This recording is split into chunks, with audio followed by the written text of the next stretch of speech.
उत्तर प्रदेश के इटावा जिले से 11 किलोमीटर दूर रूरा गांव में बना है संकट मोचन का चमत्कारी दरबार। यूं तो आपने हनुमान जी के बहुत से चमत्कारी मंदिरों के बारे में सुना होगा, लेकिन आज हम आपको जिस सिद्ध हनुमान जी के मंदिर के दर्शन कराने जा रहे हैं वो अनोखा है।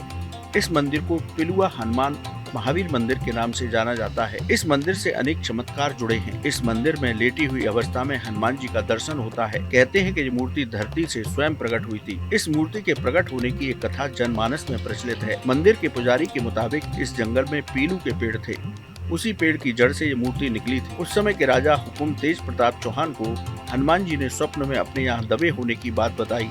स्वप्न के अनुसार राजा ने इस स्थान पर खुदाई कराई तो लेटे हुए हनुमान जी की मूर्ति प्रकट हुई।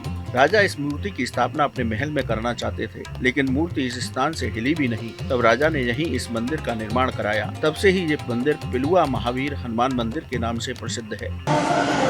मंदिर की विशेषता ये है कि ये दक्षिण मुखी लेटे हुए श्री पिलुआ हनुमान जी महाराज है। एक पिलुआ का पेड़ होता था, हनुमान जी की सिर की ओर खड़ा था और उन्हीं की जड़ से ये हनुमान जी प्रकट हुए थे। तो राजा साहब को सपना दिया, प्रताप मेल के राजा साहब श्री हुकुम सिंह तेज प्रताप सिंह चौहान को, कि मैं इस टीले पर यहाँ पर पिलुआ के वृक्ष के नीचे निकला हुआ हूँ, मेरी आप व्यवस्था करें। तो राजा साहब ने पूरे राज्य का दूध पिलवाया और हनुमान जी का मुखारविंद भरने की कोशिश की, लेकिन जब वो नहीं भर पाए तो उन्होंने क्षमा याचना मांगी। फिर वो चाहते थे कि हनुमान जी की मूर्ति को लेकर के प्रताप मेल किले पर चले जाएं।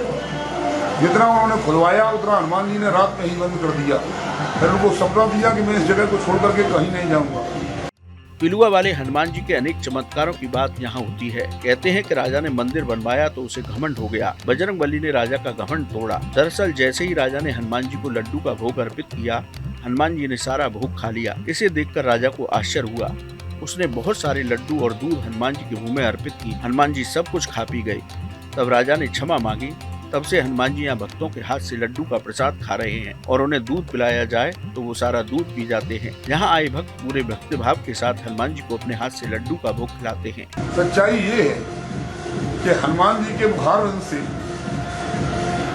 हमेशा बलबूले से उठते रहते हैं और हनुमान जी श्वास लेते रहते हैं। चाहे जितना भी इन्हें लड्डू खिलाया जाए, चाहे जितना भी इन्हें दूध पिलाया जाए, एक पल में ही लड्डू और दूध दोनों गायब हो जाते हैं और हनुमान जी का पेट कभी नहीं भरता है। इस मंदिर की प्राचीनता के बारे में अनुमान लगाना मुश्किल है। कहते हैं कि इस स्थान पर हनुमान जी महाभारत काल में कीचक का वध करने के बाद विश्राम के लिए रुके थे।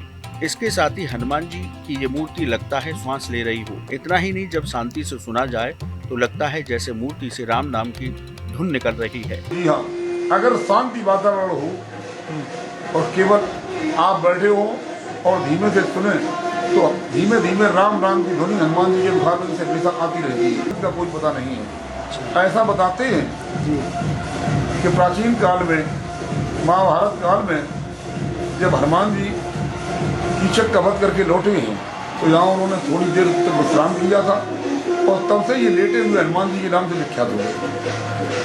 कहते हैं कि देश में लेटे हुए हनुमान जी की अनेक मूर्तियां हैं, लेकिन इस तरह के भक्तों का प्रसाद खाने वाले हनुमान जी कहीं नहीं हैं। इसके साथ ही ये मूर्ति दक्षिण मुखी है।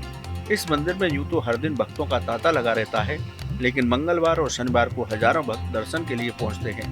भक्तों की माने तो यहाँ उनकी सभी मुरादें पूरी होती हैं। ये हनुमान जी का मंदिर है और आदिकाल से इसमें जितना भी आप प्रसाद चढ़ाएंगे वो सारा ही मतलब वो खा जाते हैं। ये आज तक पता नहीं चला है कि वो कहाँ जाता है। हमारे हनुमान जी का मंदिर है, इससे जो मनोकामना पूर्ण होती है, जो भी भक्त मांगता है सच्चे मन से मनोकामना पूर्ण होती है। अच्छा, हमारे हनुमान जी का मंदिर है, इससे जो मनोकामना पूर्ण होती है, जो भी भक्त मांगता है सच्चे मन से मनोकामना पूर्ण होती है। अच्छा, संकट मोचन अपनी चमत्कारों से कलयुग में लोगों का कल्याण करते हैं। पिलुआ महावीर हनुमान जी भी अपनी शरण में आए भक्तों के कष्टों को दूर कर रहे हैं, उनकी मनोकामनाएं पूरी कर रहे हैं। आप भी कभी उत्तर प्रदेश के इटावा जिले की यात्रा करें तो इस सिद्ध हनुमान मंदिर का दर्शन अवश्य करें। कैसी लगी आपको हमारी ये जानकारी, हमें कमेंट बॉक्स में जरूर बताएं। बाकी धर्म कर्म से जुड़ी तमाम जानकारी के लिए सब्सक्राइब कीजिए हमारा डिजिटल चैनल और देखते रहिए न्यूज नेशन स्तुति।